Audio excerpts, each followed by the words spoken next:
bibisitahin namin si Tatay Digong Duterte.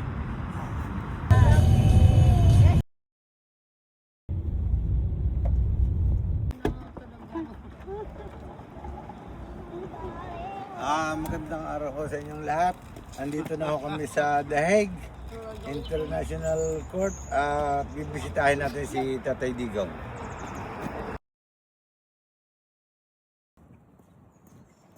Malapit ako tayo kay Duterte. Tatay Digong.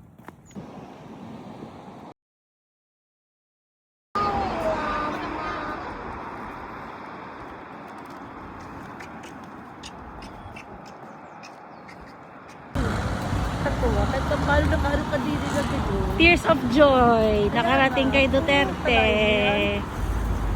Salamat sa mga nakita naming Pinoy. Tinuro ang daan.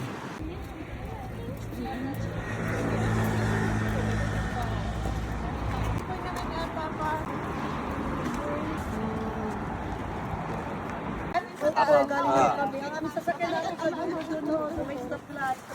Parking.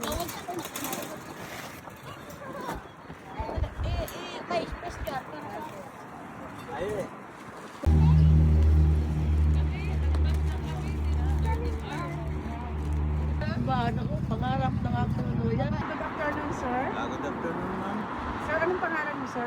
I am Raul Lagdan from Rosario, Batangas, Philippines. Turista po kayo dito, sir? Apo, Sino kasama mo, sir? kasama ko po ang asawa at mga anak. Sir, bakit pumunta po kayo dito sa Duterte Street? Matagal ko nang gustong dalawin si President Duterte. Ilang taon niyo pong pinlano itong pagdalaw dito kay... 1 year kung so, lagi po ng pagsahe para makita. Sa pag-apply po ng visa, nahirapan po kayo, sir? O Hindi madali lang? naman, kasi meron akong anak na nurse na nagtatrabaho sa Germany. Kaya siya nag-imbita sa akin, makarating dito, para makarating dito kay Tatay Digong.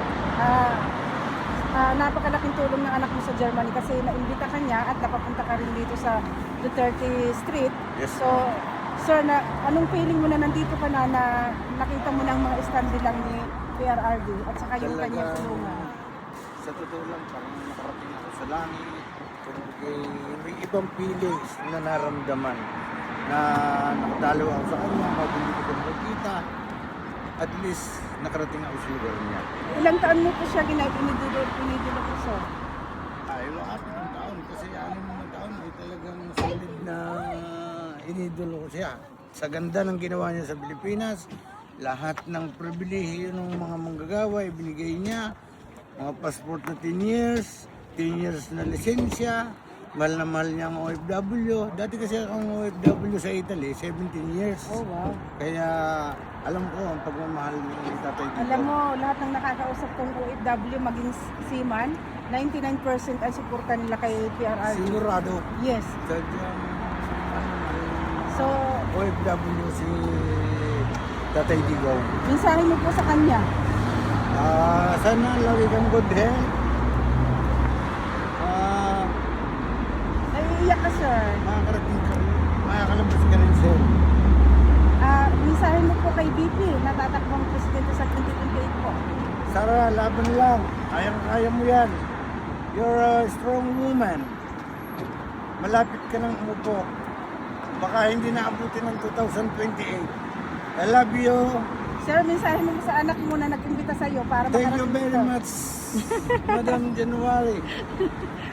Sa lahat ng anak ko, Floyd Lina na aking manugang na nag-drive ng 10 oras para makarating ako dito. 10 oras? Yes. Oh my. Thank you very much. Sir, kami masayang nakarating ka dito.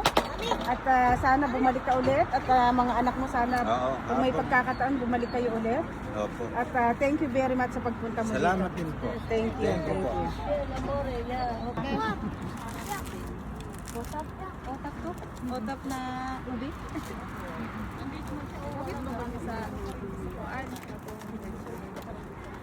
Sa